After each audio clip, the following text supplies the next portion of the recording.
Online gaming వల్ల దుష్ఫలితాలు, అనర్థాలు తప్పవని తెలిసినప్పటికీ చాలామంది ఆన్లైన్ గేమ్‌లను ఆచరిస్తున్నారు. విపరీతంగా డబ్బులు పోగొట్టుకుంటున్నారు. నాశనమవుతున్నారు. కుటుంబాలే ఆర్థికంగా దెబ్బతింటున్నాయి. 2022, 23లో ఈ ఆన్లైన్ గేమింగ్ విపణి విలువ 16,000 కోట్లు. 2028 నాటికి 33,000 కోట్లకు చేరుతుందని ఒక అంచనా.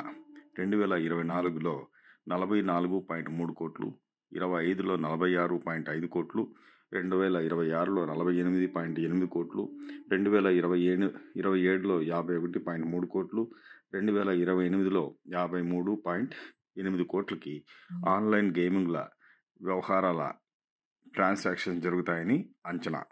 అదేవిధంగా సంవత్సరంలో గేమర్ల సంఖ్య 42.5 కోట్లకు చేరుకుంటుందని అంచనాలు చెబుతున్నాయి.